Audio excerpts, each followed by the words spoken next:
Now, this year's matric class in KZN is starting their exams under several challenges. Authorities are on high alert after the South African Weather Service issued a severe weather warning for several provinces, including KwaZulu-Natal. On the other hand, Quality Assurance Body, Umalusi, has flagged 114 exam centers as high risk for group copying. All of this is happening when the Provincial Education Department is facing financial challenges. For more on these issues, I'm joined by Rishal, Juguth, Executive Officer for the KZN National Professional Teachers Organization of South Africa.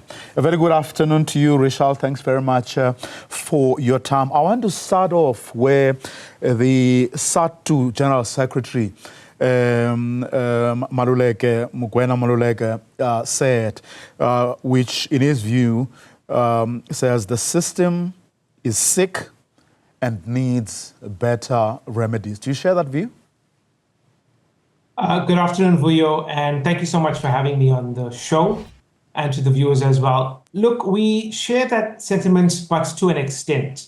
We can confidently say that in as much as there are many issues to deal with within the Department of Education, that in terms of the matric NSC exams, for example, that it is all systems go for now. But there are many inherent problems within the system that do need to be resolved, and that is no easy task. What are those inherent problems, as you call them? Well, I did hear a short while ago that you mentioned that early childhood development and, for example, reading for meaning is a huge issue that we do experience in the country as a whole, not just in our province of KwaZulu-Natal. And it is a systemic problem that results in poor results, poor reading for meaning and understanding as the learner arrives at the exit point at school. Also, I'm sure you would have mentioned the issues with regards to financial irregularities in many provinces, including ours, as well as the lack of resources, the shortage of educators, and the short-staffed officials within the Department of Education that actually hamper quality teaching and learning in the province and in the country. What would you say, is responsible for the challenge of reading for meaning? Is it because no one or someone is sleeping on the job, lack of planning? What exactly is at the heart of the problem? Well, Vuyo, it would be very difficult to pinpoint one particular issue that would be responsible for this. As I did say, it is a systemic and inherent problem that has come through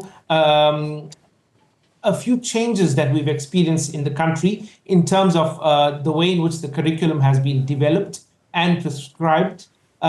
You find that educators are very hard-pressed for time when it comes to completing what they call their ATPs, the annual teaching plans. And a lot of the time, apart from the general barriers to teaching and learning, especially when it comes to first language English speakers as opposed to second language English speakers, we also have the issue of educators who are teaching to assess and not necessarily teaching for the learner to understand and to receive the meaning that they need out of the reading programs. But in that vein, I also do want to say that there are many efforts that the department and unions have made to try and remedy this over time, although it's not something that's going to be resolved overnight. And how do financial irregularities, as you call them, sort of impact that?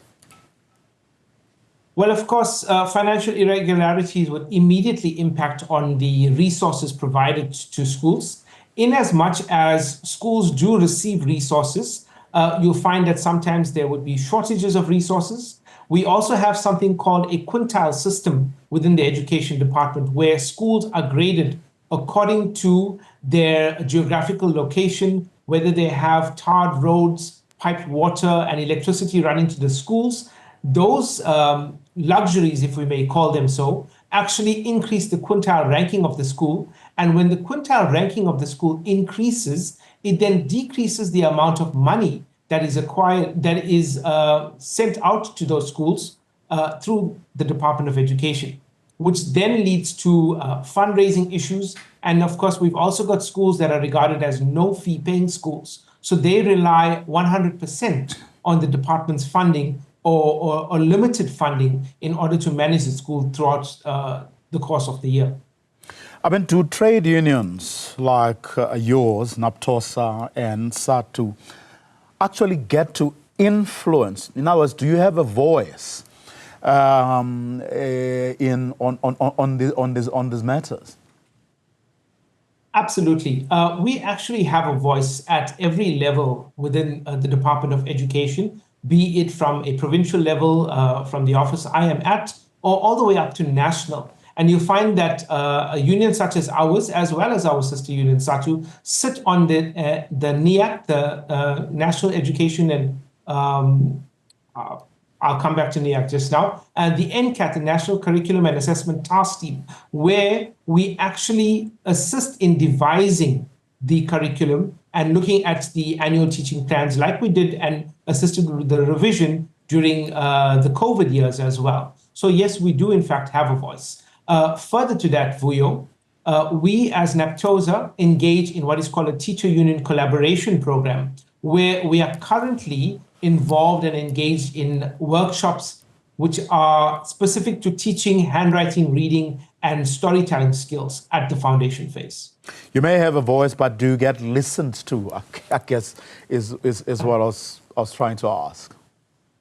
No, absolutely. We do get listened to. Unfortunately, like I said, it is a large-scale problem. And in as much as changes are made and listened to at the national level, it still needs to find itself down to the provinces. And as I mentioned before, when it comes to financial implications, the short staff, the staffing issues within the Department of Education is of a real concern, especially where we do not have the full capacity of subject advisors in our province, for example, who are supposed to be there to offer assistance and guidance to educators in the classroom. And that is what results in some of the issues that we experience. Now, Umalusi has flagged 114 exam centers as high risk for group copying. That's alarming. It is definitely alarming. What do you think that is the problem? What is peculiar about this area when it comes to copying?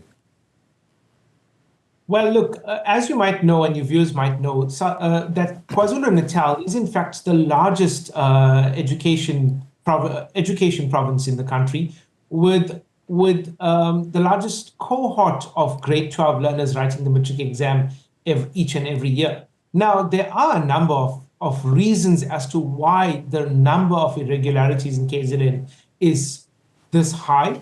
For example, you would find that in most of the reports that group copying is in fact the number one reason for irregularities taking place. Now, let's face the facts. Group copying is not necessarily initiated by the learner or the learners, but it is supported in some cases by the school, by an educator or educators or even members of management within the school. So that is where the crux of the problem lies.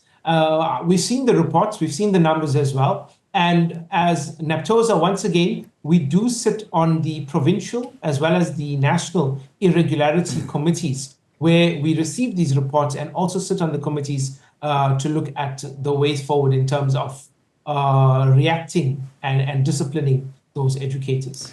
But what are your members telling you? Where is the pressure coming from? Is it because there's competition, educators feel the need to perform? Is it corruption? What is at the heart of the problem?